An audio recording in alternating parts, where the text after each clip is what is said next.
meth stuff. The Method Man done made the Daily Show. Are you kidding me? Woo! The Daily Show made it now. Good to have you here in person. Last time we spoke was virtual. Yes, now it you're was. here in the flesh. I've always wondered this. There are few human beings who have had careers as long and as successful as yours, but also careers that have spanned, different worlds. Some people know you from the Wu-Tang Clan. Yeah. Some people know you from Red Man and Method Man, right? Yes. Right? Some people know you from How High. Some people know you from The Wire. Some people are just like, he's an Instagram sex man. Like, you're a sex symbol on Instagram. Ooh. And on top of that, you're making movies. Yes. Does it ever dawn on you how much you've done, how much you are doing, how amazing your journey has been? When I step out my door, yeah. I love that. It's pretty cool. I wish these people could tell my kids this, because I don't know if they know how cool their dad is, But it's pretty cool, to have a career this long and to still be relevant and have options is great. And to still be enjoying it. That's what I see in your eyes. Yes, sir. You enjoy every single moment. You always hear these stories of musicians moving into film and they try it out. But you always hear these stories about how they're divas, they're used to being rock stars. When they get on film, they want the same treatment. Yeah. Everything I've heard about you from everyone, it's almost like they know you're behind the corner even when you're not, is positive. Yes, sir. Every single thing they go, this man is professional. He Yes, loves sir. it. He's courteous. He knows all of his lines. He's prepared. He is the epitome of what people want Hollywood to be. Congratulations on that, Thank for real. you, sir. Thank you very much. For real. Well,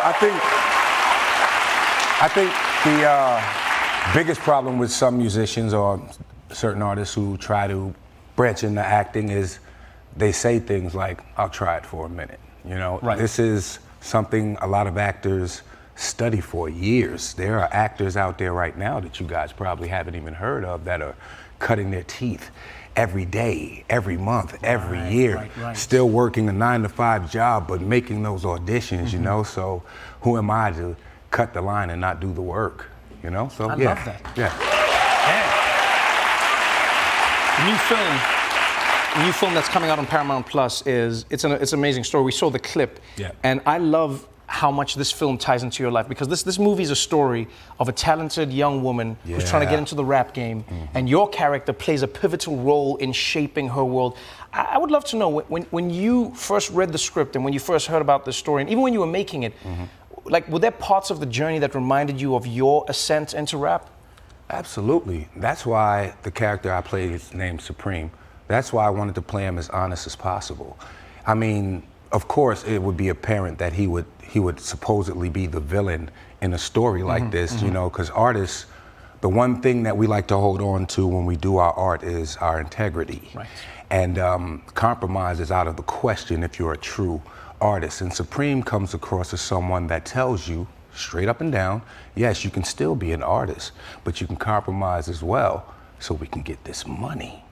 Which is basically what it is at the end of the day, so we can get a better life, get your mother a better life, this, that, and the third. And it's not exactly dangling a carrot in front of her.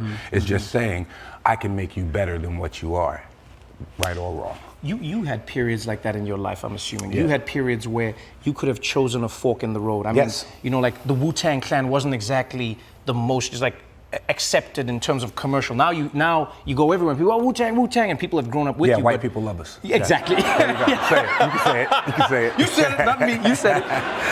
But I wonder how you maintained that integrity. Even when you were, when it was Red and Meth, like, how did you maintain that? How did you not go, I will forego what I want to do creatively to maybe make more money or become more famous? Why did you not do that? Well, I have a lot of people around me that let me know when I'm full of shit. And it keeps important. me pretty grounded, because you can smell it when you're grounded,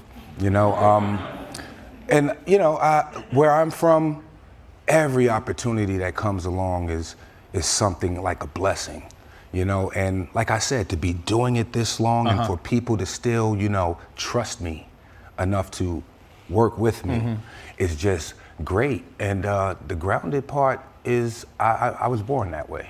I'm a humble person at heart, and I thank you.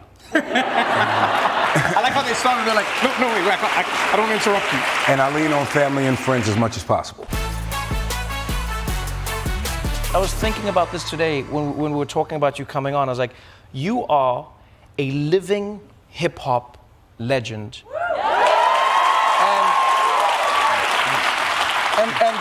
And I think the significance of that for me lies in the meaning both ways. One, you are still in the game, you're still doing it, you're still contributing, you're still making great music, but also you are a living hip-hop legend. We take for granted how many legends we've lost in hip-hop. We take for granted how many people aren't around who are part of that. Do you ever wake up in the morning and think to yourself, damn, so many of the people I started with in this game aren't here anymore, and I'm still here getting to be a part of it? All the time, all the time. Somebody, a friend of mine today, called me and told me, he said, you realize how long you've been around and how much you survived and things you've been through? You know, we just lost a hip-hop artist the other week, man. Takeoff, and may he rest in peace. And I lost so many friends even before I got into music. I didn't think I would get into music and then still see it going on. You've done that. You've done more than just survive it. You've succeeded in it. You've thrived in it. And thanks. I think what I love about this album is how it feels like you almost reminiscing whilst also writing a piece of the future. Yeah. You've always been, till this day, everyone will say, one of the greatest lyricists that's ever lived. Wow, but the stories that you tell, the way you weave. I mean, for instance, everyone who was in hip hop was familiar with like your beef with Jay-Z, right? What it was. Yeah. And then I loved how in here you talk about that beef, what it was, how it disappeared, but how you'll still text him saying, this isn't over, right? Well, when I released the track list for the album the other day, he released a picture with all his Grammys. Yeah, shout out to him. And a shout out to Hit Boy, who produced this album, the entire album. He produced the other 2 albums and also the album Magic. We slipped in 4 albums in 2 years. Yeah, you've been prolific. And the reason, thanks, man. Thanks.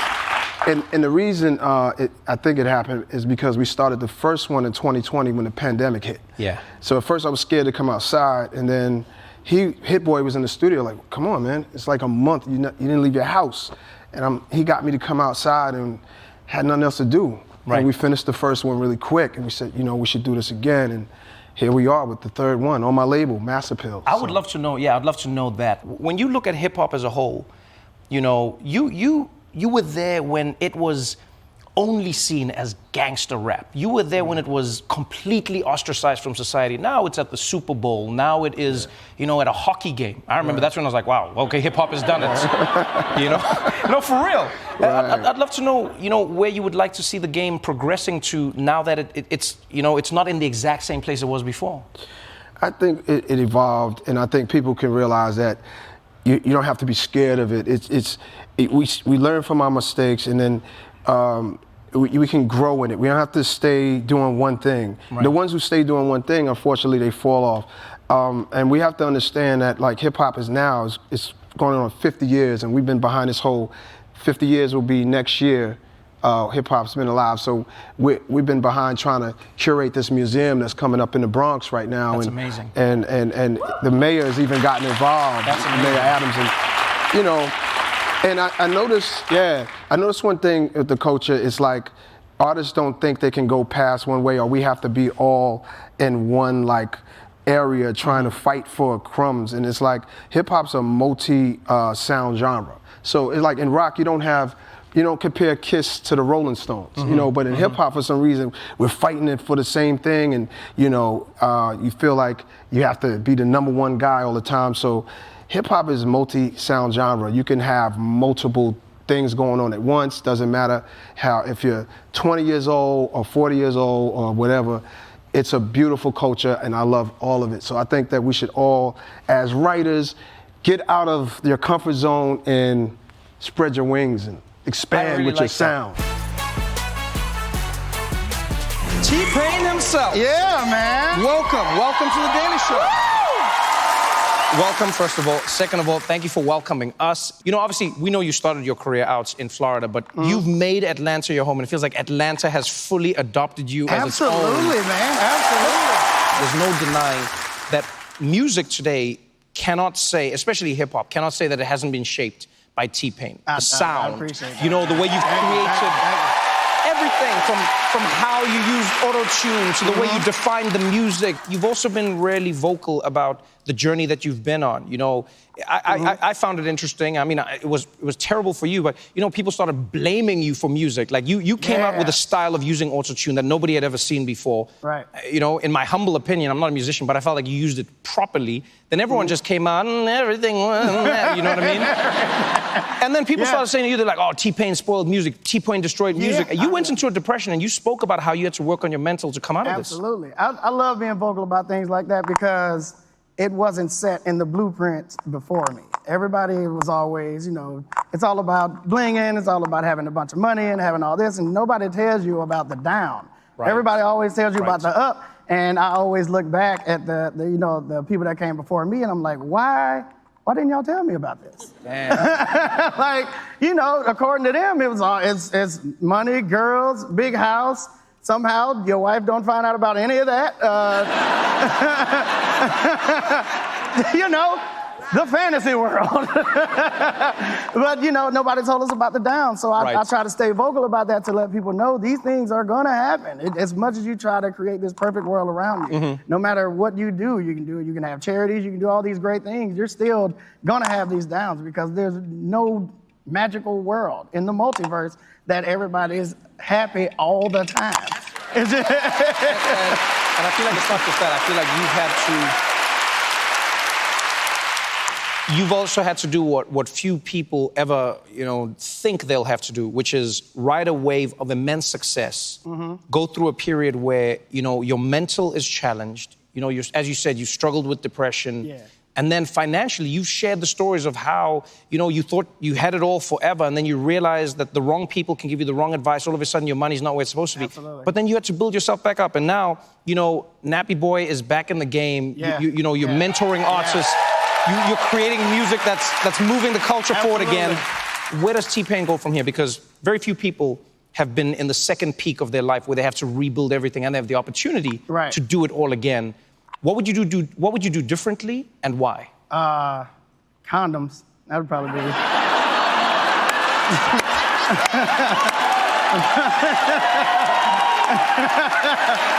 But that'd probably be.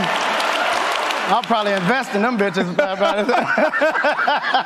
No, man, I don't think I would change anything. I think the most important thing that came out of how I've done everything is the lessons I've acquired while doing them. Right. And knowing each end of the spectrum is always better than going in it blindly and going off of faith.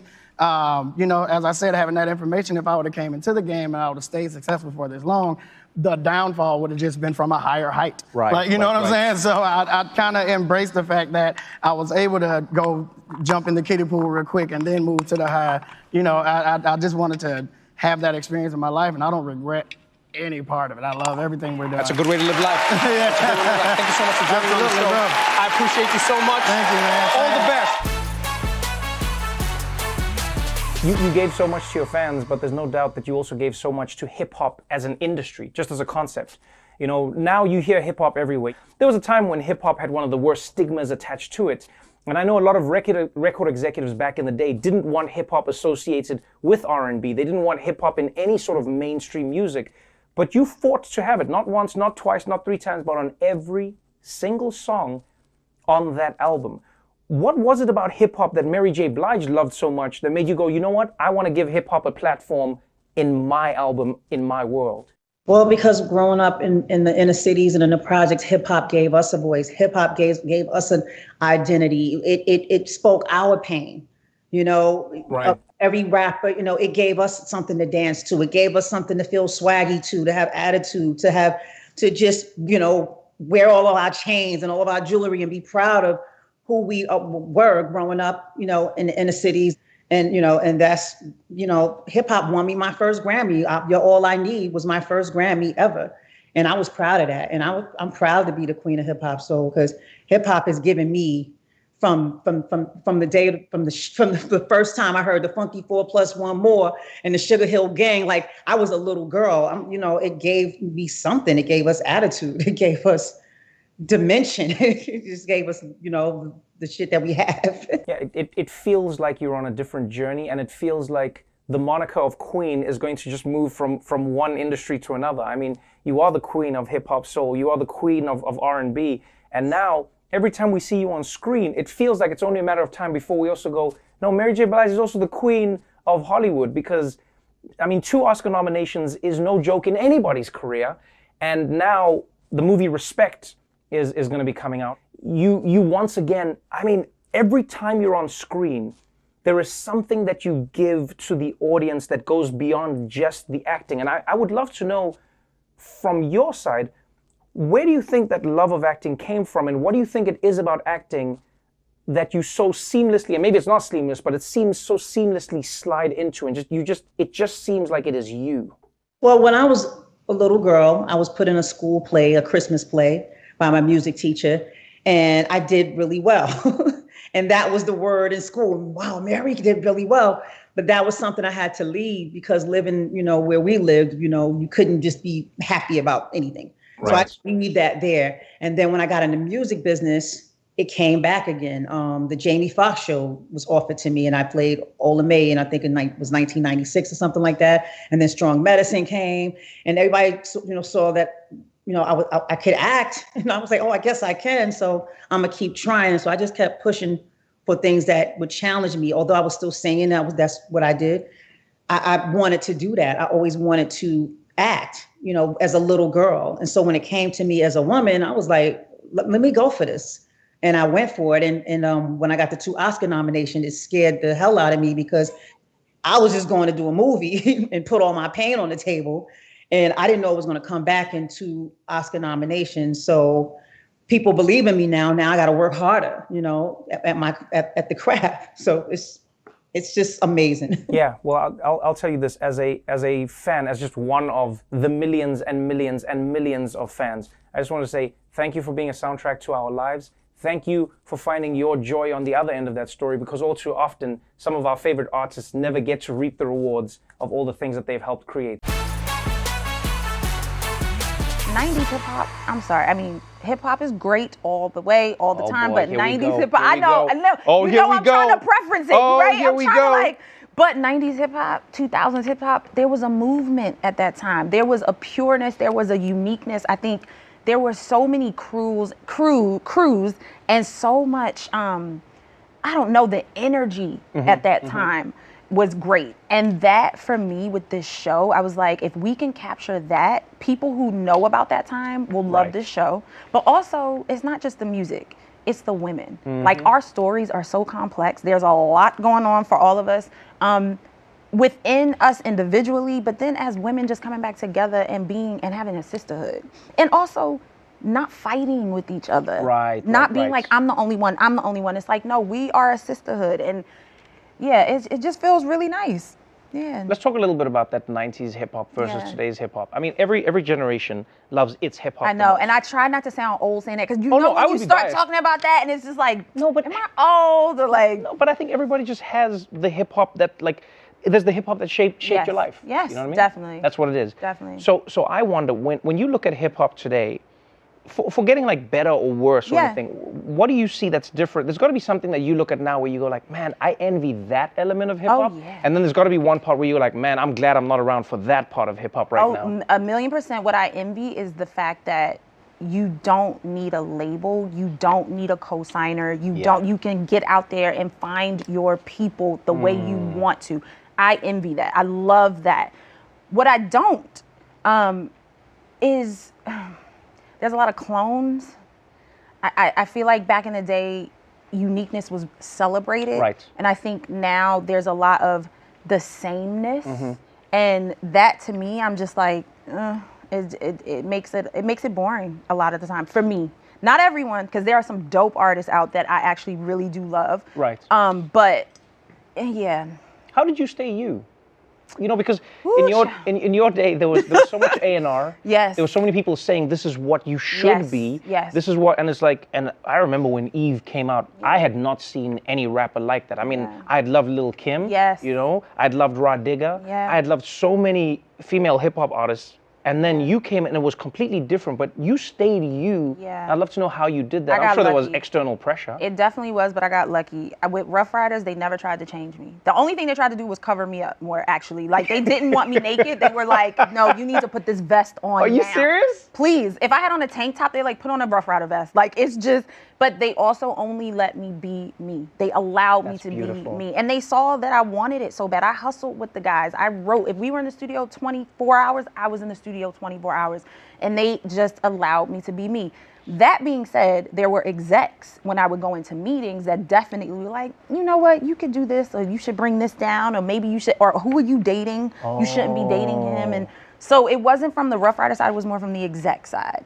But thankfully, I held on to it. Well, congratulations to you. Thank you. Congratulations on the next step in your journey, both on screen and in life. Hip hop, it's been around 50 years. 50 years, man. Yeah, like our age, man. Yep. Yeah. 50 years.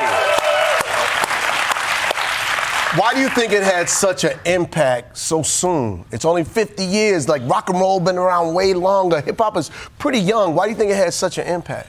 I mean, just from my experience being in hip hop, a lot of what I learned, you know, growing up that they didn't teach in schools, I learned from the records, you know, like, so I feel, you know, I didn't know much about, I'm be honest with you, I didn't know much about Black history until I started listening to Public Enemy and Chuck D and KRS, you know, like, so I feel like hip hop was definitely like the CNN of like the inner city community, you know, and we kind of needed that. And I think it just resonated with all of these kids, you know. We started feeling rebellious back then, like, that's right, you know what? I feel proud about myself. Yeah, it made you feel positive. No matter how much negativity we were going through, it uplifted you. Absolutely. It was always aspirational. As are you, my brother. Thank you for coming out. I appreciate you. I love you. Love you too, bro. Let me ask one more question before you go. What do you think hip hop's going to next? Ah, man, I don't think that I can even answer that question. In the next 50 years, what do you think? I don't know, man. I just hope that it continues to grow. Hey, I gotta be honest. I'm like, I don't know what these like, gonna do. Hey, I don't know what to do.